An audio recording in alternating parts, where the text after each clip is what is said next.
Buonasera, benvenuti al TG Sicilia, i titoli di questa edizione. Da 2 anni, attenzioni continue, non ricambiate. Stefano Argentino, il presunto autore del femminicidio di Sara Campanella, aveva sviluppato un'ossessione per la studentessa di 22 anni accoltellata per strada a Messina. Il giovane 27enne, collega della ragazza, è stato rintracciato nella notte a Noto. Dolore e rabbia tra gli amici e i colleghi di Sara, la famiglia distrutta dal dolore per questa tragedia inaspettata. Un testimone ai nostri microfoni: abbiamo tentato di soccorrerla, ma perdeva troppo sangue. A Palermo, interrogatorio per i 2 fratelli che domenica hanno pestato un uomo a Partinico uccidendolo. Gli aggressori, indagati per omicidio preterintenzionale, sostengono di essersi difesi. A Messina ancora arresti per mafia e droga, sviluppi nell'inchiesta sullo spaccio nella zona ionica gestito dai clan Cappello Cintorino. Altre 11 persone finiscono in manette. A Taormina, varato dalla giunta regionale un piano d'emergenza di 6 mesi dopo la chiusura per lavori di via Garipoli ed evitare gravi ripercussioni sulla stagione turistica. Cocina nominato commissario. Esplosione Trappeto Nord, il governo regionale stanzia 180.000 euro per i lavori urgenti di messa in sicurezza degli edifici coinvolti nel crollo di una palazzina del quartiere catanese lo scorso gennaio. Calcio, il Catania prepara il match contro la capolista Avellino. Il centrocampista Sturaro a corner sottolinea l'identità ritrovata del gruppo Ecneo.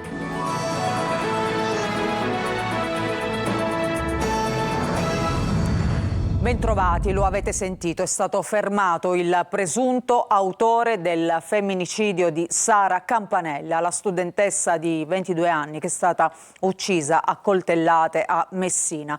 Il giovane di 27 anni era un collega della ragazza, è stato rintracciato nella notte in una casa del suo paese a Noto, nel Siracusano. Alcuni dettagli sono stati forniti in conferenza stampa. C'era per noi Francesco Triolo.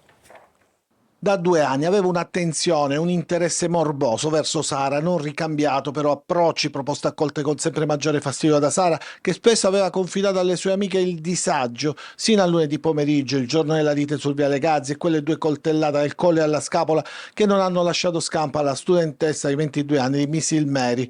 Lei, secondo le testimonianze raccolte, avrebbe urlato più volte «basta, lasciami, basta». Indagini serrate e testimonianze hanno portato in poche ore al fermo di Stefano Argentino, 27 anni, collega di corso di laurea in tecniche di laboratorio biomedico all'Università di Messina, rintracciato nella sua abitazione a Noto.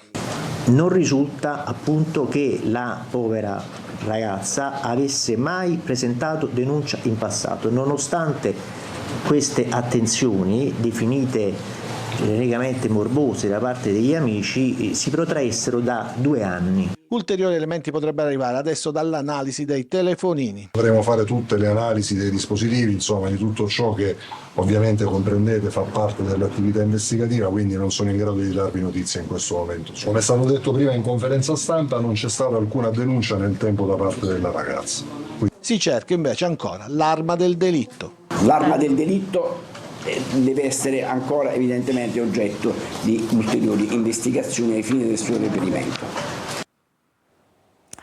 E intanto c'è il dolore di una famiglia che è stata devastata da questa tragedia, ma anche degli amici e dei colleghi di Sara, di un'intera comunità che si ritrova a piangere una studentessa della facoltà di medicina. Sentiamo.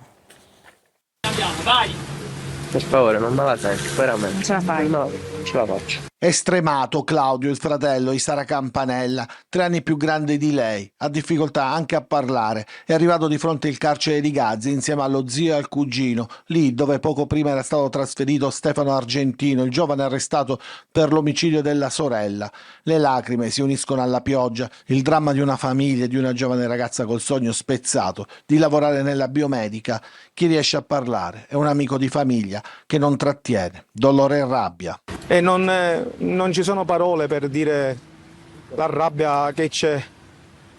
Non aveva contatti con questo individuo perché era una bambina.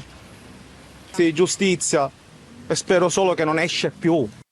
Nessuno della famiglia ricorda che abbia mai parlato di questo ragazzo, però più volte Sara avrebbe manifestato alle amiche il timore per le attenzioni moleste del ragazzo, non fermatosi neppure dinanzi al rifiuto della giovane. La studentessa aveva inoltrato alle amiche diversi messaggi vocali ricevuti dal collega di corso in cui, scrivono i magistrati nell'ordinanza, l'indagato dava prova di un'autentica strategia molesta. In un'occasione, una delle amiche all'interno dell'università era dovuta intervenire per allontanare Argentino, che si lamentava che Sara non gli sorrideva come in passato.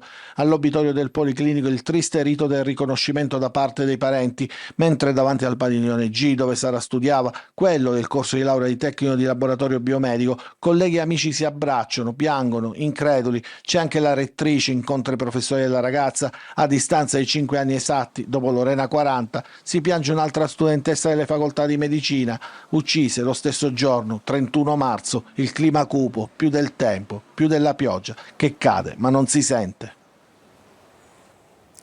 Pensavo fosse un incidente, poi ho visto il taglio sul collo, il racconto di uno studente che per primo ha cercato appunto di soccorrere la ragazza. Lo sentiamo.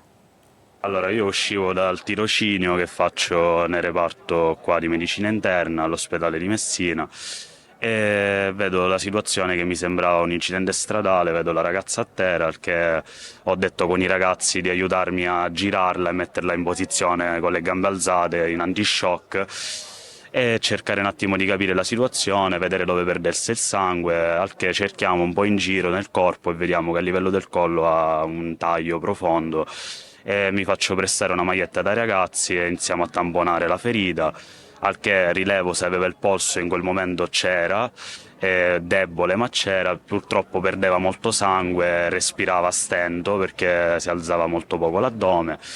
Valutiamo un attimo la situazione, iniziamo a fare qualche ventilazione noi, meccanica, abbiamo cominciato con quello che potevamo per ridurre un po' la situazione, ma diciamo già in quel momento a terra c'era un lago perché ne aveva perso molto sangue, abbiamo potuto fare quello che era magari le prime manovre di primo soccorso.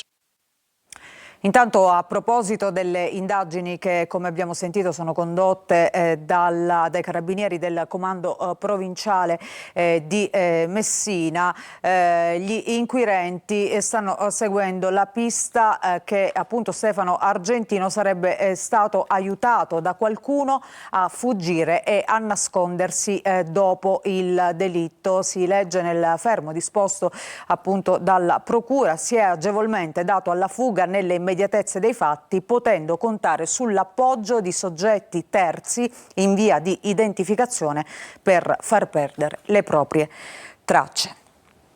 Sara temeva questo ragazzo come tante altre vittime di violenza, sentiva di essere in pericolo, lo aveva confidato appunto con un messaggio vocale ad un'amica, come abbiamo sentito anche nei nostri servizi. Abbiamo contattato un centro che aiuta le donne a salvarsi. Adelaide Barbagallo. Vivere con la paura che quel ragazzo, quell'uomo che hai conosciuto e vuoi tenere a distanza per aver scoperto la sua ossessione e aggressività, sentire il pericolo farsi sempre più concreto, dirlo alle amiche, scriverlo sui social e temere perfino di sporgere denuncia, perché anche questo passo è difficile da compiere. Sara, l'ultimo vocale, lo ha mandato a un'amica. Sono sicura che lui mi sta seguendo. Proprio così, il suo assassino era già alle sue spalle. Da 2 anni Sara temeva quel ragazzo. Quello che noi diciamo sempre alle donne è: al primo segnale di controllo, al primo segnale che qualcosa non va, chiedere aiuto ai centri antiviolenza, che sono luoghi ai quali ci si può rivolgere con il rispetto dell'anonimato, della riservatezza, che riescono a fare anche una valutazione del rischio rispetto a quello che la donna sta subendo e attivano la rete di protezione. Questo è fondamentale e chiaramente nelle ipotesi di estrema emergenza rivolgersi alle forze dell'ordine. La morte di Sara ancora una volta scuote le coscienze. Matilde Siracusano, sottosegretario ai rapporti con il Parlamento e deputata messinese di Forza Italia, esprime il cordoglio del governo e suo personale per questa perdita assurda e inaccettabile. Il Codacons Donna sarà presente nel procedimento penale per pretendere giustizia e invoca strumenti di prevenzione efficace e una rete di protezione attiva per tutte le donne in pericolo. E adesso ci spostiamo a Partinico per un'altra storia di cronaca. Il paese è ancora sotto shock per la morte di Gioacchino Vaccaro, ucciso al termine di una rissa per questioni di precedenza in auto. Questa mattina l'interrogatorio dei fratelli Failla, che sono indagati per omicidio preterintenzionale. L'avvocato dei due ha detto forniranno una versione differente da quello che poi è emerso fino adesso. Marco Gulla.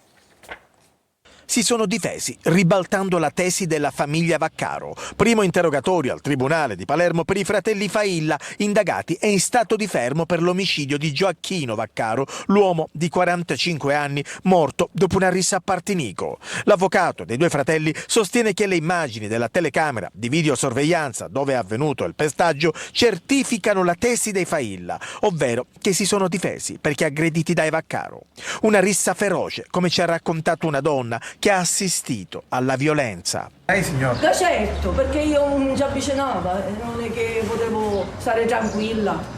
Perché dato che ormai hanno tutte le cotelle appresso, però loro non avevano niente in mano. La moglie di Vaccaro è stata colta da un malore, ma adesso sta meglio. Troppo grande il dolore. Il marito aveva trovato un nuovo lavoro in un supermercato a Partinico. Era felice. Avrebbe dovuto prendere servizio in questi giorni e invece è morto in una domenica sera di follia.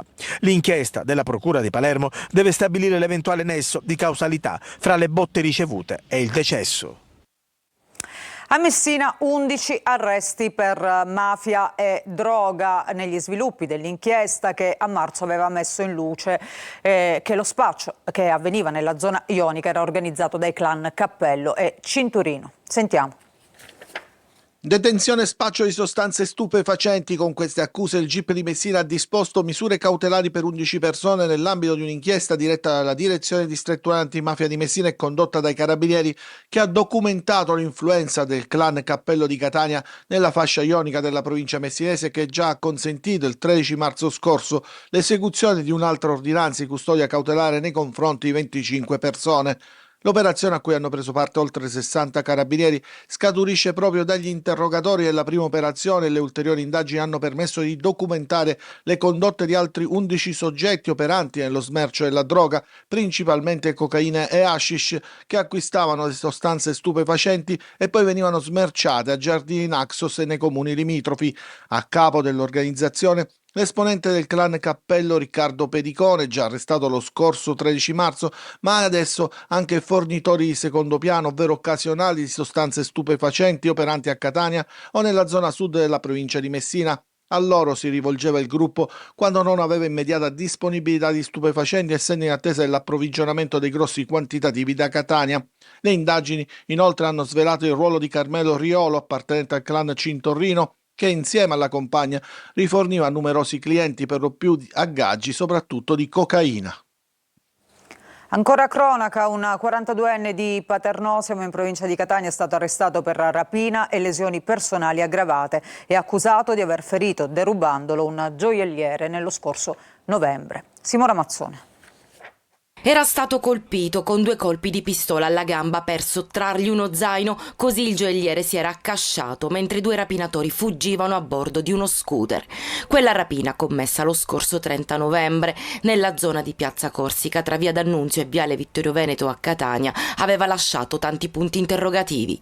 Adesso quell'uomo che ha sparato ha un nome e un volto. Si tratta di un 42enne di Paternò che è stato arrestato dalla polizia con l'accusa di rapina e lesioni personali aggravate, detenzione illegale di arma da sparo ed evasione, in esecuzione di un'ordinanza di custodia cautelare in carcere emessa dal GIP su richiesta della Procura di Catania. Secondo l'accusa, l'uomo, a cui è contestata anche la violazione della sorveglianza speciale con l'obbligo di soggiorno a cui era sottoposto, sarebbe l'autore, con un complice ancora da identificare, di quella violenta rapina. Le indagini della questura, basate sulla visione di immagini estrapolate dai sistemi di videosorveglianza della zona, hanno permesso di identificare il 42enne. La polizia inoltre è riuscita a individuare l'auto con cui era arrivato a Catania da Paternò per posteggiarla e successivamente utilizzare, insieme a un complice che lo guidava, uno scooter con targa clonata per commettere la rapina. E adesso cambiamo pagina. La Giunta regionale ha varato un piano di emergenza di 6 mesi dopo la chiusura, almeno per 3 mesi, della via d'accesso a Taormina dal lato nord, la via Garipoli. I lavori sul costone roccioso a rischio crollo potrebbero infatti compromettere la stagione turistica. Cocina è stato nominato commissario. Ci dice tutto Luca Ciliberti. Il governo Schifani, accogliendo la richiesta del sindaco De Luca, ha dichiarato lo stato di crisi e di emergenza regionale per la chiusura di via Garipoli a Taormina nel Messinese e contestualmente ha nominato l'ingegnere Salvatore Cocina, capo della Protezione Civile regionale, commissario delegato del presidente della regione per l'emergenza. La decisione della Giunta è stata presa in seguito alle conseguenze delle restrizioni al traffico dovute alla messa in sicurezza del costone roccioso sovrastante il percorso. Via Garipoli rappresenta la principale strada di accesso a Taormina sul lato nord, collegando l'autostrada 18 e la statale 114 con il comune messinese. Inoltre permette di raggiungere il centro abitato di Castelmola. Lo stato di crisi della durata di 6 mesi permetterà di attuare una nuova strategia di breve e lungo termine che prevede l'implementazione e l'adeguamento della viabilità e dei parcheggi insieme alla realizzazione di infrastrutture di collegamento tra Taormina e gli altri comuni. Io ho chiesto ed ottenuto che venisse fatto uno studio di fattibilità di una strada alternativa di collegamento tra Pitello e Taormina, che quindi porta all'ulteriore entrata attraverso lo svincolo di Giardini Naxos, di cui si parla da 30 anni. La Regione si farà carico di metà delle spese necessarie agli interventi nella prima fase di emergenza, ovvero 750.000 euro, a valere sul fondo di riserva per le spese impreviste, e dei complessivi 1,5 milioni di euro stimati dalla Protezione Civile regionale per mettere in sicurezza la viabilità residua e le aree di parcheggio. L'altra metà delle risorse sarà a carico del comune di Taormina. Ambientalisti ancora contro il ponte sullo Stretto. Greenpeace Italia, Lega Ambiente, l'IPU e WWF Italia hanno presentato un doppio reclamo appunto sul ponte sullo Stretto di Messina alla Commissione europea il 27 marzo, dove contestano all'Italia la disapplicazione delle normative europee in materia ambientale. In una conferenza stampa alla Camera le associazioni hanno spiegato che è la terza azione legale portata avanti dopo il ricorso al TAR del 19 dicembre 2024 e la diffida al CIPES del 28 febbraio 2025. La richiesta alla Commissione europea è la riapertura della procedura di infrazione, a suo tempo archiviata solo perché il progetto era stato accantonato. E a proposito di ambiente, indagati 2 imprenditori del Palermitano che avevano creato una discarica abusiva in un'area vincolata dove si liberavano illegalmente di rifiuti, anche pericolosi. Lo ha scoperto la Guardia di Finanza, che batte a tappeto i territori appunto per impedire scempi e distruzione del territorio. Manlio Viola.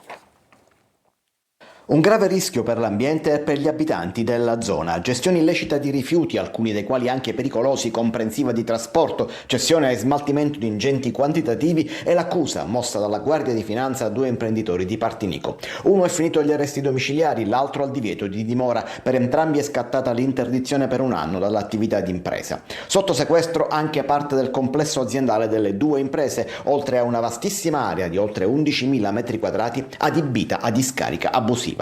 Nei confronti di una delle 2 società contestata anche la responsabilità amministrativa dal reato.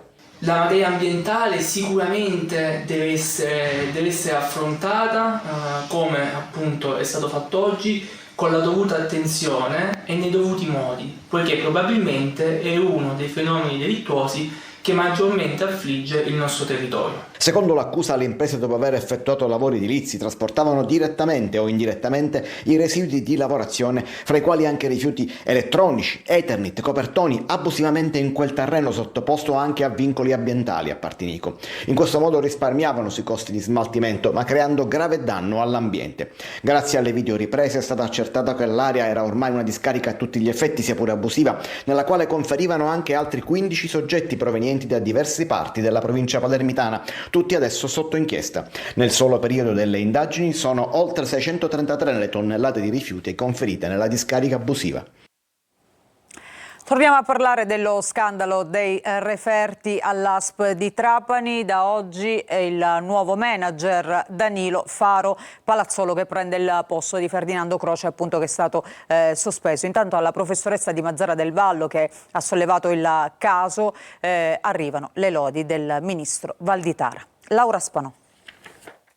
Primo giorno da legale rappresentante dell'ASP di Trapani per Danilo Faro Palazzolo, già direttore amministrativo della stessa azienda sanitaria. Era stato l'ormai ex direttore generale Croce che lo aveva delegato alle funzioni di legale rappresentante dell'azienda in caso di assenza o impedimento. Sotto la lente di ingrandimento della regione, intanto, ci sono al momento le 28 delibere firmate da Croce appena prima di lasciare l'incarico. E intanto il ministro dell'istruzione Giuseppe Valditara scrive una lettera personale riconoscendo il coraggio alla professoressa Maria Cristina Gallo, docente di Mazara, perché ha saputo trasformare il suo dolore personale in impegno civile e per questo, scrive Valditara, merita il plauso dell'intera comunità scolastica.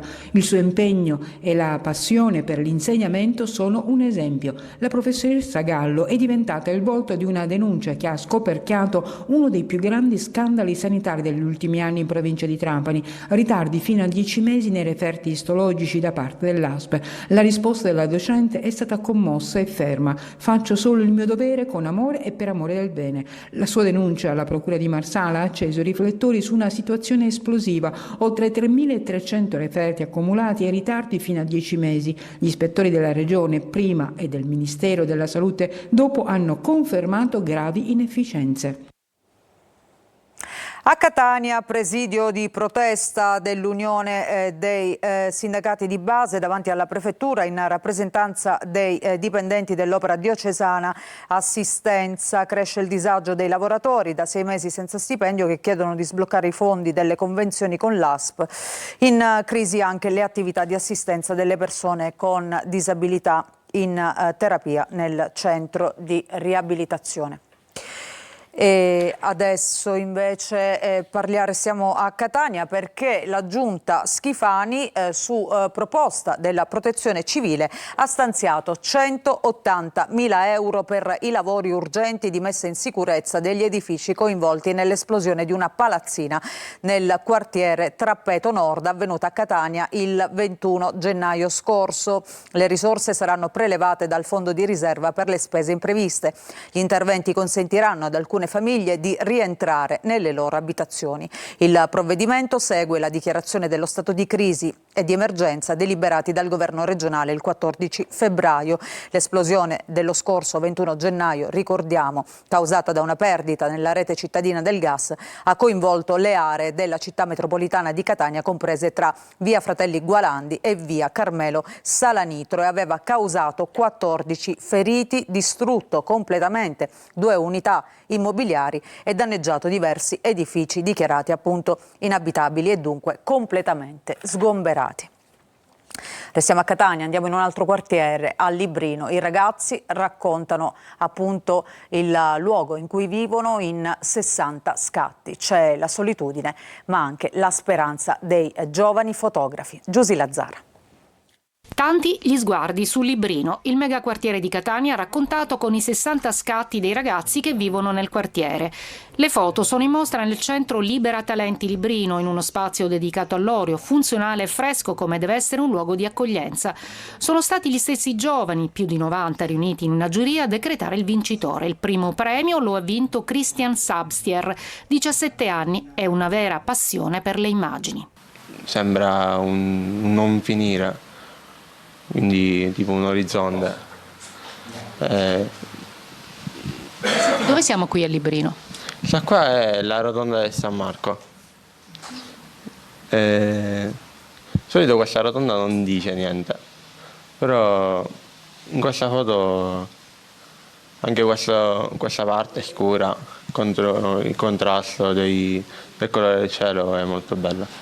Non ci sono filtri, le foto parlano di solitudine, di amicizia e di speranza e c'è lo sguardo fresco di chi nonostante il degrado vede anche la bellezza. È stato sorprendente entrare nel loro mondo. Sì, c'è un momento in cui raccontano molta solitudine e forse è qualcosa che ha origine in questi anni e che accomuna molto i ragazzi, per cui è nato proprio Libera Talenti di Librino, per dare risposta a questo. Ma c'è uno sguardo, c'è molto orizzonte, molto cielo, ci sono le relazioni, ci sono molti colori, c'è proprio una capacità di cercare la bellezza. A Librino c'è spazio per giocare e vivere nelle piazze appena ristrutturate, in una palestra nuova, luoghi dove crescere in libertà. Facciamo una breve pausa, ritorniamo tra poco con la nostra pagina dedicata al calcio. Parleremo del Catania che si prepara alla prossima sfida a ricevere la capolista al Massimino l'Avellino. A tra poco.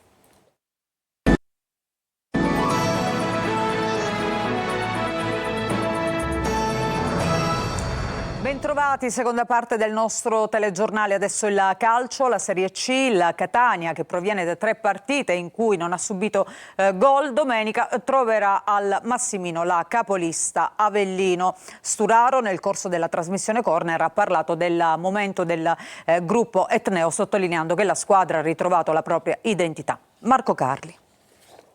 3 partite, le ultime senza subire gol. Il Catania è tornato solido per merito di tutti, dalle prestazioni di Dini e della difesa fino ad un centrocampo che copre e propone. E fra i centrocampisti che sono tornati a disposizione, anche se ancora non impiegato, c'è Sturaro, che nel corso di corner ha ribadito il concetto della solidità ritrovata, quella che si era vista solo in avvio di torneo. Se vi ricordate, all'inizio noi avevamo un'identità.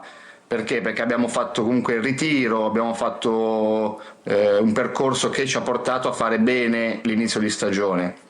Poi abbiamo avuto questo periodo e adesso finalmente stiamo di nuovo ritrovando una nuova identità. L'ex Juve Genoa conferma la ritrovata compattezza del gruppo e individua le differenze rispetto all'anno scorso. Sicuramente nella professionalità, sicuramente nell'amore per il proprio lavoro e per cercare di far bene in una piazza importante. E in vista della partita con l'Avellino è tornato fra i compagni anche Inglese. Ovviamente se ne devono valutare al meglio le condizioni, anche Sturaro sa quanto l'attaccante possa essere decisivo per la fase finale della stagione. Dunque, proprio come nel caso del centrocampista, sono state usate, e lo saranno ancora, tutte le cautele. Sì, Roberto si è allenato con noi, sta bene, avrà sicuramente bisogno di un periodo di adattamento e credo che ormai a questo punto l'approccio sia cauto anche con lui, sarà sicuramente dei nostri. Non so se sarà domenica o quella dopo, però sicuramente è dei nostri.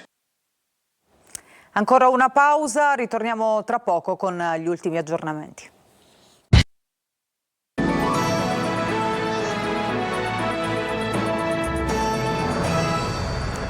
Bentrovati, allora prima di chiudere c'è una notizia di cronaca, un incidente stradale che si è verificato nel pomeriggio sulla Palermo-Sciacca nei pressi dello svincolo di Gallitello. Una donna è rimasta ferita gravemente ed è stata trasportata in elisoccorso all'aeroporto di Bocca di Falco e da lì trasferita all'ospedale Villa Sofia nel reparto Trauma Center. È stato uno scontro tra una Fiat 500 e un furgone. Nel furgone viaggiavano 4 persone che sono rimaste ferite in modo lieve.